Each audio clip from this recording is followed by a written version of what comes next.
Buenas noches, bienvenidos a Cosechas y Negocios. Hola Martín, ¿cómo estás? Hola Cristian, buenas noches, ¿cómo estás vos? Bien, muy bien. Bueno, hoy tenemos un invitado de una empresa de insumos argentina, una de las más importantes del país, Ricardo Yapur, gerente general de Rizobacter. Ricardo, ¿cómo estás? Bien, buenas noches. Muy bien y muchas gracias por invitarme. Bueno, Ricardo, queríamos preguntarte primero cómo ves la actual campaña agrícola, cómo ves el nivel de inversión de los productores y sobre todo si se mantiene el interés por la tecnología. Mira, este ha sido un año de una campaña bastante enredada, una campaña que no empezaba nunca, una campaña que hizo frío durante mucho tiempo en la primavera, una campaña que no llovía.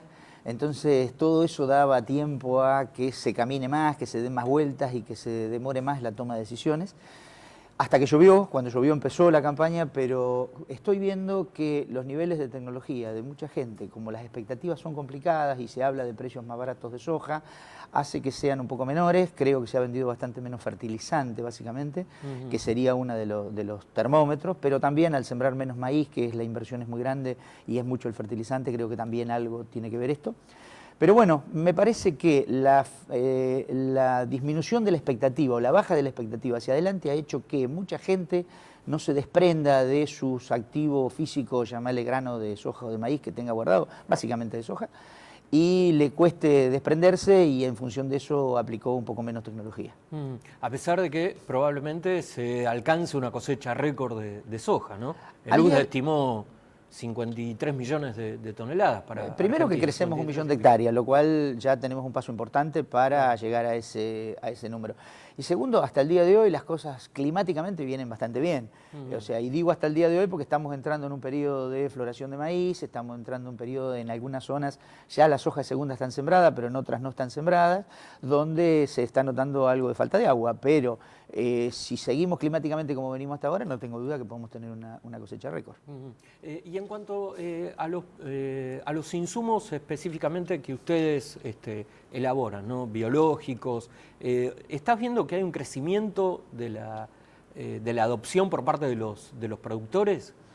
Con respecto a lo biológico y básicamente inoculante para soja, mucho margen de crecimiento no hay porque se inocula más del 90% de la superficie sembrada de soja en el país, se inocula. Es decir, no queda margen para decir hay productores que entran al sistema. Claro. Lo que sí estoy viendo, y en el caso nuestro, es la adopción de las nuevas tecnologías. O sea, nosotros tenemos desde inoculantes de primera generación a inoculantes de cuarta generación ya hoy. Y bueno, voy viendo que despacito y año a año cada vez más los últimos inoculantes, que son los mejores, los frutos de la investigación y desarrollo de la empresa, van entrando al mercado y le van robando mercado a los viejos inoculantes de primera generación. ¿Cómo describirías la situación de los proveedores del agro en este momento? ¿Te parece que tuvieron un buen año, un mal año? ¿Qué perspectivas te parece que afrontan? Si yo me remito a los números que se presentan, Rizobacter es socia de CASAFE, que es la Cámara de Sanidad Agropecuaria y Fertilizantes, y si me remito a los números que se presentan en CASAFE, la campaña es buena. Ahora, mi sentimiento es que hablando con los distribuidores y hablando con algunos productores me da la impresión de que no es tan buena. O sea, me queda un poco encontrar el por qué está habiendo... ¿A qué le atribuís esa sensación? Algo creo que podía haber entregado de la campaña pasada, creo que hay entregas de esta campaña pensando en futuro, hay algunos negocios en pesos a futuro, lo cual hay gente que está tomando posición porque son negocios en pesos a futuro y bueno, y sin saber o con una expectativa de devaluación, hay que mucha gente a lo mejor está comprando productos muy para adelante y no lo está aplicando hoy. Por eso creo que todavía está un poco enredado, tiene que pasar un poquito más de tiempo para que quede claro. ¿Y el financiamiento es el de los productores más fuerte? ¿Es con los bancos o con las empresas de insumos? Hay un poco de todo. El crecimiento en los últimos años de los bancos ha sido importante. O sea, los bancos participan, los oficiales en buen nivel de crédito tanto el Nación como el Provincia, pero después los bancos privados los veo muy activos. O sea, hoy nosotros estamos cobrando prácticamente el 40% de nuestras cobranzas provienen de tarjetas de crédito, con las tarjetas de crédito. Hace poco, hablando con un gerente de un banco privado importante que tiene una participación fuerte dentro del sector, me contaba que cuando llegó julio las tarjetas se pagaron, es decir, eso hizo a que haya un nuevo refinanciamiento en la campaña, o sea, vuelta a dar el crédito, es decir, y bueno, en ese sentido se está cobrando relativamente bien. Sé que hablar a veces de estado de ánimo en el agro es difícil porque los productores generalmente proyectan con cierto margen. Pero si tuvieras que caracterizar de alguna manera cómo está la gente que vos tratás en el sector, ¿qué sensación te parece que tienen? ¿Qué sensación te parece que afrontan con respecto a la situación del país? Me parece que el estado de ánimo no es el mejor y eso hace, yo lo digo a veces con algunos de nuestros distribuidores, hay 2 o 3 campañas que se han hecho a contrapelo, o sea, se vienen haciendo las últimas 2 o 3 campañas. Pero me parece que se equivoca el productor que piensa de esa manera. Lo que pasa es que el contexto país a veces nos enrieda o nos lleva, ¿viste? Alguien que hoy tiene soja guardada y que tiene una expectativa de que va a pasar algo con el dólar que hace que su soja valga 2.500, 3.000 pesos y no 2.100 como vale hoy, ¿qué lo lleva? Lo lleva a veces no vender su soja y tener que salir a ver si consigue los créditos necesarios para sembrar. Y a veces no los consigue porque hay algún productor que está muy bien, hay productores que están muy derechitos, pero hay otros que están flojitos de papeles. Entonces, en ese caso, le cuesta conseguir los créditos. Y cuando le cuesta conseguir los créditos, baja tecnología. Pero bueno, es parte de una realidad total de país, pero que no nos debería complicar a la llegada, si tenemos buenas lluvias, a este número que decías vos de tener una cosecha récord, ¿no? Una muy buena cosecha. Ricardo, como te quería preguntar, o quería que nos contaras el caso de Rizobacter, ¿no? Como empresa argentina surgida en el interior y que hoy tiene expansión en Estados Unidos, inversiones con empresas europeas. Sintetizanos un poco la historia de ustedes. Rizobacter es una empresa que nace 36 años atrás, como la idea visionaria de un ingeniero agrónomo, un fundador, que fue su fundador, un irlandés, que dijo que la soja y la inoculación en soja iba a ser un negocio en Argentina y empezó a trabajar en 1977. Bueno, como para no hacerte la historia larga, básicamente hoy Rizobacter es una empresa que tiene más de 300 empleados, una empresa que tiene un foco de facturación para esta campaña de $100 millones, de los cuales más del 15% provienen de comercio exterior. Es decir, nos hemos puesto en la cabeza que tenemos que estar en el mundo. Y es una empresa con una fuerte inversión en el desarrollo de tecnologías. Es decir, nosotros queremos desarrollar tecnologías relacionadas con los microorganismos, biocontroladores, biofungicidas, bioinsecticidas o los fijadores de nitrógeno o los solubilizadores de fósforo, que son los productos que nosotros estamos vendiendo. Con respecto al mundo, ese proyecto que tenemos en la cabeza arrancó allá por 1987 y de casualidad, porque teníamos un amigo en Ecuador al cual le vendimos inoculante a Ecuador por primera vez y había 50.000 hectáreas en Ecuador. Pero fue un negocio muy chiquito, pero que nos permitió entender que podíamos competir contra los monstruos que estaban en el mundo y que nosotros éramos unos más y que podíamos hacerlo. Eso nos abrió la cabeza, nos abrió la puerta hacia ir hacia adelante. Y hoy nosotros tenemos empresas nuestras en Paraguay y en Brasil, que son simples comercializadoras, que nos han llevado a que en este ejercicio próximo vamos a tener más del 30% del inoculante que se vende en Brasil va a ser producido en Pergamino, a través de distintos acuerdos con distintas empresas brasileras. Pero bueno, estamos vendiendo en todo lo que es América del Sur, estamos vendiendo en Estados Unidos, por primer año en Canadá. Estamos trabajando fuertemente en Sudáfrica y en Kenia y en Nigeria. En Sudáfrica vamos a abrir un centro experimental nuestro para irradiar tecnología para todo lo que es el África.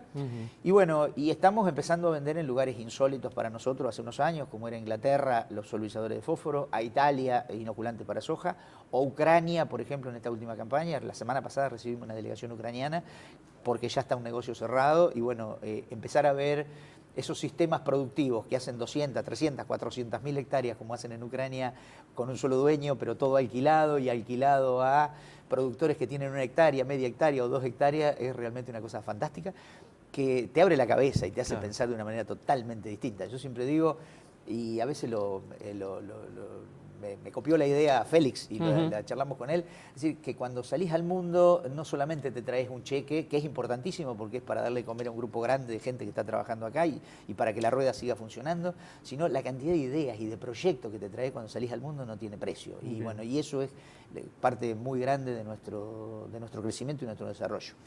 Con respecto a la francesa que me decías, nosotros hace 4 años estamos vendiendo Microstar. Microstar es un fertilizante microgranulado en base a fósforo de alta solubilidad, que tiene el 40% de fósforo, cuya ventaja fundamental, aparte de las características y las cualidades del producto, es la logística. Se usa 1/5 parte de un fertilizante común. Es decir, los fertilizantes comunes son mezclas físicas, esto es una mezcla química, lo que te asegura que cada granito tiene la cantidad de fósforo que dice tener el marbete.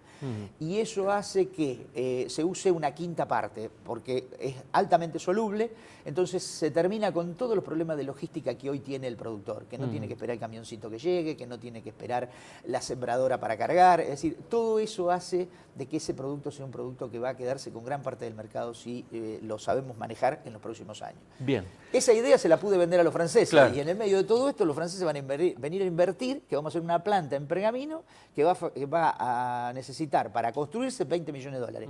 Bueno, los pude convencer a los franceses que tenían que poner esa plata para hacer un desarrollo y trabajar desde acá para exportar a toda Latinoamérica desde acá. Bien. Bueno, Ricardo, éxitos con esta inversión y bueno, gracias por estar con nosotros. No, gracias a ustedes por permitirme que todo lo que hacemos y todo el empuje y las ganas que le ponemos a una empresa desde el interior llegue a mucha gente que si no nosotros no podemos llegar. Bien, gracias y felicidades para todos. Bueno, y los esperamos a ustedes en el segundo bloque.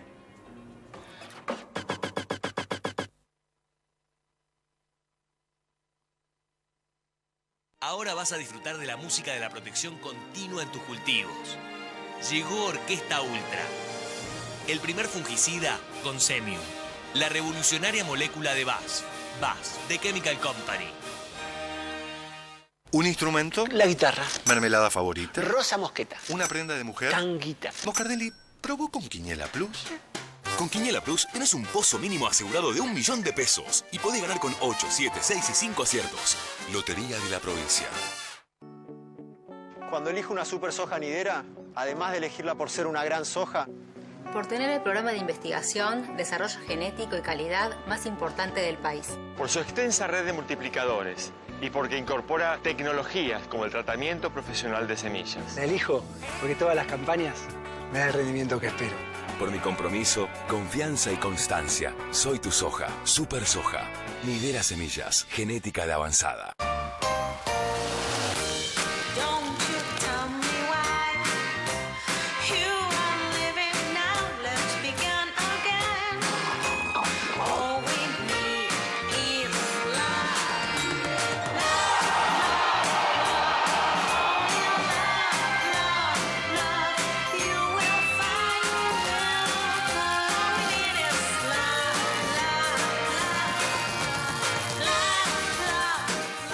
¿Y si un día cambias la rutina?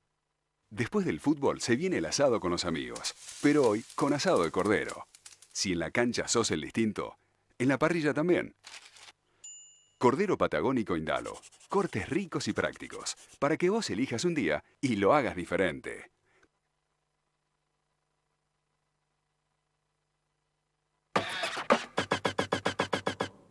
Segundo bloque de Cosechas y Negocios. Estamos sentados con Ricardo Delgado. Ricardo es economista y además acaba de publicar un libro, se llama La herencia, 30 años de economía argentina en democracia. Y también me parece que la herencia está referida, bueno, siempre cuando un periodo está por terminarse, la primera pregunta es ¿cuál es la herencia para el siguiente periodo? La sensación que tiene mucha gente, quizás en base a las elecciones, es que este periodo se está terminando y se viene otro diferente. ¿Cuál te parece que va a ser la herencia para el próximo periodo en el que hay muchas posibilidades de que particularmente vos formes parte, porque uno de los candidatos que mucha gente cree que puede ser el próximo presidente es alguien que trabaja con vos? Sí, bueno, buenas noches. Me parece que el punto central es qué va a hacer el gobierno estos 2 años que faltan de transición política y económica, en el cual el gobierno tiene todas las herramientas a mano todavía para poder lograr una transición ordenada, una transición no traumática, evitar crisis, en fin, todo lo que hemos visto en los cambios de ciclo político en la Argentina en estos últimos 30 años que festejamos de democracia, ¿no? Me parece que estamos muy lejos de, me parece a mí todavía, de una crisis como la del 89 y mucho más como la del 2001, pero ciertamente la inflación, la pérdida diaria de reservas y sobre todo lo que se planteaba en el bloque anterior, por ejemplo, la falta de certidumbre de sectores productivos, el caso del campo en particular que se decía antes, hacen que todavía haya mucho que hacer, mucho por hacer para justamente enderezar, aunque sea parte de esta historia que en los últimos años ha sido complicada en materia económica. Ahora, vos decías, esto no es 2001, no es 1989. Sin embargo, la sensación es que hay algunos aspectos que son demasiado similares. La inflación todavía no es una hiperinflación, pero está en niveles quizás cada vez más riesgosos. Así es. Hay claros problemas en términos de infraestructura, digo, claramente. Cortes de luz todo el tiempo. Es cierto que la situación social creo que es un poco mejor, pero hay muchos aspectos para creer que se está en la puerta de una crisis. ¿Cómo podrías comparar otro momento con alguno de los otros de los últimos 30 años? Si es comparable, no sé. No, a ver, sí, ciertamente. Vos tenés, en el 89 tenías hiperinflación. O sea, el experimento, los primeros años de la democracia argentina en materia económica terminaron en hiper, porque no se pudo resolver el problema de la herencia muy compleja que dejó la dictadura militar, no solo en materia política y de derechos humanos, sino también en materia económica. Ha sido un experimento realmente muy, muy fallido en materia de resultados económicos y dejó obviamente alta inflación y alta deuda. Eso de alguna manera, no con inflación, pero sí con una hiperrecesión y con elevadísima deuda pasó en el 2001. Hoy tenemos una inflación que, coincido, es alta, la verdad que 7 años consecutivos. Perdóname, pero ¿no la ves a nivel de cómo viene escalando con posibilidad de que llegue a ser una hiper? No, de ninguna manera. No, porque las condiciones básicas de la inflación, que son un desborde fiscal y monetario imposible de parar, una situación de deuda que le impone cargas al presupuesto como tuvimos en el 2001, digamos que son poco financiables o que es no financiable tampoco. La Argentina hoy, si quiere... Pero, perdóname, el nivel de las reservas, bueno, ¿eso no te parece que puedes...? Bueno. Estoy pensando porque, cada vez que hay una crisis monetaria, sí, claro, la inflación termina... Bueno, a ver, cuando uno compara los números quizás más obvios y más superficiales, este año vamos a tener la peor pérdida de reservas desde el año 2001. O sea, ahí ya tenemos la primera comparación. Vamos a perder más de 12.000 millones contra 15.000 que se perdieron en el 2001. No es equiparable porque obviamente los productos son distintos. En el 2001 el Producto Bruto de la Argentina era sustancialmente menor al que tenemos hoy. Pero más allá de eso, también es cierto que hoy tenemos reservas equivalentes a 5 meses de importaciones. Hace 2 años atrás apenas eran 1 año de importaciones. O sea, la calidad de las reservas, la cantidad de dólares suficiente, digamos, en la economía argentina ya no es tan holgada como era hace 2 años atrás. Este es un punto que hay que mirar, porque también es cierto, y ahí vamos, que las crisis en la Argentina, que derivan en crisis políticas y en salidas anticipadas del poder, siempre provinieron de pérdida de reservas. Y por eso me parece que el gobierno tiene que poner muchísima atención, no solamente para frenar la salida, sino básicamente para estimular en estos años algo de entrada. Pero ¿lo ves? ¿Eso te parece que está pasando? Bueno, me parece que el gobierno empieza a repetir algunas cuestiones de mayor endurecimiento a la salida, ¿no? El tema hasta ahora lo que hemos visto es aumento de impuestos a autos de alta gama, aumento de impuestos para viajeros argentinos en el exterior y uso de tarjeta de crédito para consumir en el exterior o desde la Argentina vía comercio electrónico. Hay un planteo, me parece, que en la dirección de entrar o de anticipar ingreso de dólares con, por ejemplo, la letra que el Banco Central le está colocando a las cerealeras y a los exportadores primarios para justamente tratar de que parte de estos dólares que no han sido liquidados vía, digamos, retención de soja empiecen a liquidarse. ¿Pero no son aspirinas eso? Por ahora sí, sin duda, por ahora sí. Ahora, también es cierto, Martín, que la Argentina tiene hacia adelante vaca muerta. En la provincia de Neuquén se estiman entre 6 y 7 productos brutos enterrados en la provincia de Neuquén. Me parece que haber cerrado un acuerdo con Repsol, del cual todavía, por desgracia, no conocemos sus detalles, no sabemos cuánta deuda va a tener que emitir Argentina, ni más ni menos, pero ciertamente abre una esperanza de que parte del conflicto complejo que teníamos con Repsol y que nos impedía, más allá de Repsol, nos impedía el ingreso de capitales o de inversiones para desarrollar Vaca Muerta, se puede empezar a liberar. Eso no es de la noche a la mañana, definitivamente no. Claro, porque digo, es cierto que Vaca Muerta es un tesoro, pero no van a llegar esas inversiones masivas en un plazo muy corto. Van a Creo ser que a un lo plazo mejor más largo. claro, exactamente. Creo que lo que mejor puede hacer el gobierno es aspirar a que las reservas se mantengan en niveles algo parecido a los actuales de acá hasta final de mandato, no mucho más que eso.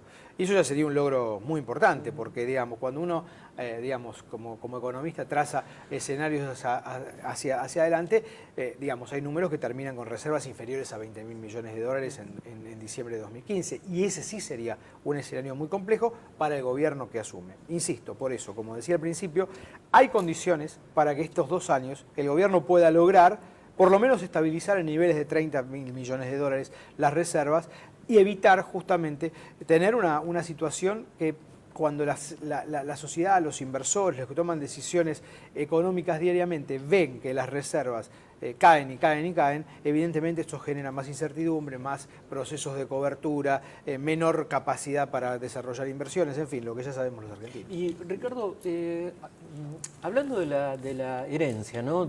¿Qué otras cosas tendría que hacer el gobierno para no dejarle al próximo gobierno problemas tan grandes que sean como una especie de bomba?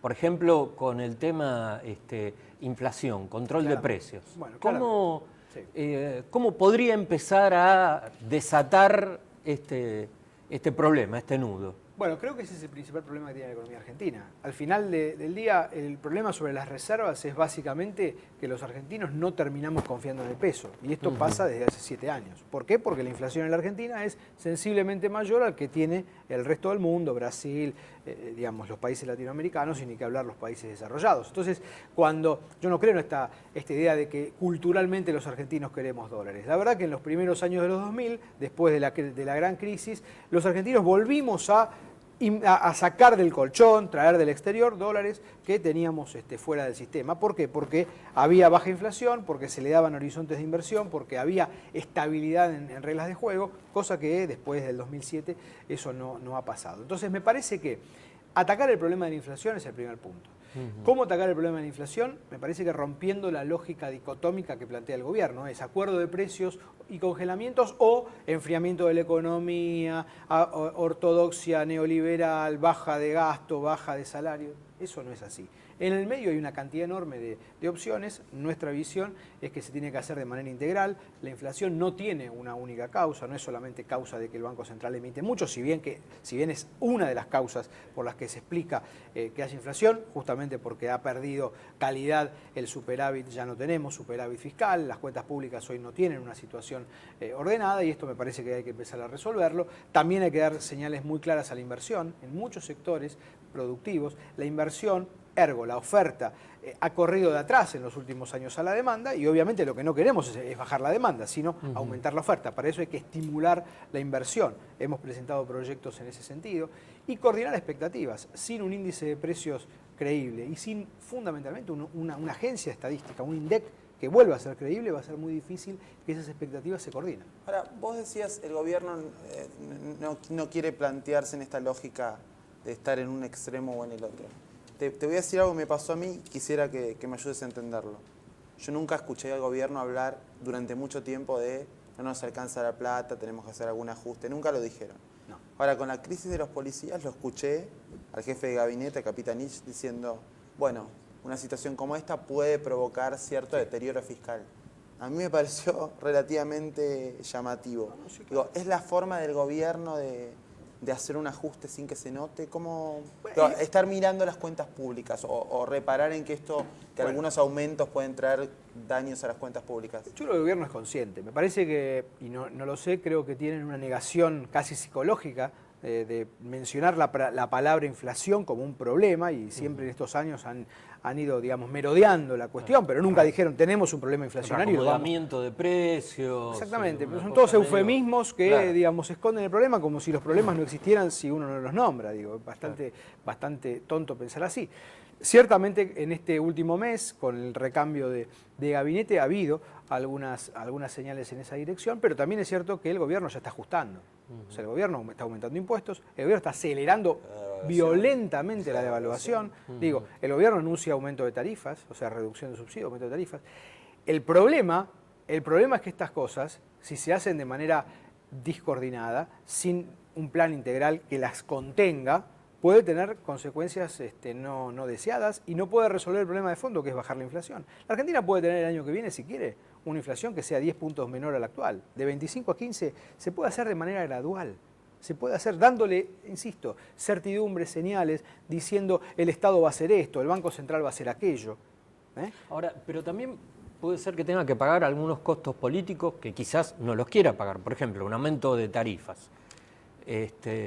¿Cómo hace ahora para anunciar un aumento de tarifas? Que va a aumentar la luz, el gas. Encima un gobierno que, digamos, en este momento pasa por bajos transporte. niveles de popularidad. ¿Cómo un gobierno con un 30% de aprobación le dice a la gente, tienes que pagar más gas, más luz, más colectivo? Bueno, también me parece que hay que romper esta lógica de que para crecer se necesita inflación, ¿no? Porque la verdad que hoy la inflación ya se ha comido la capacidad de crecimiento. Las proyecciones, este año la Argentina va a crecer alrededor del 3,5%, esos son los números que tenemos por lo menos nosotros manejando, y el año que viene lo más probable es que esté creciendo 2 puntos menos, en torno al 1,5%.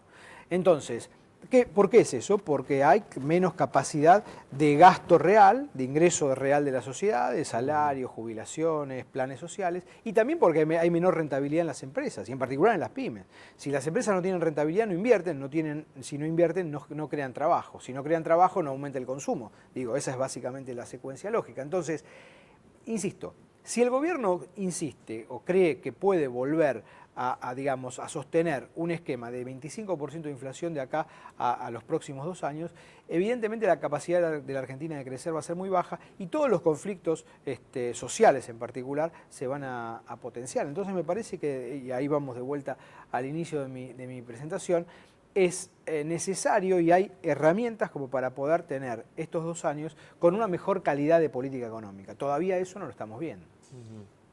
Ricardo tiene un libro en las librerías, es La herencia, 30 años de la economía argentina en democracia, así que quienes quieren conocer más de su pensamiento y cómo vino revisando la historia, ya lo pueden conseguir. Ricardo, buenas noches y que tengas felices fiestas, buen fin de año. Bueno, muchas gracias igualmente a ustedes y que tengamos un mejor 2014. Gracias. Bueno, gracias, Ricardo. Gracias.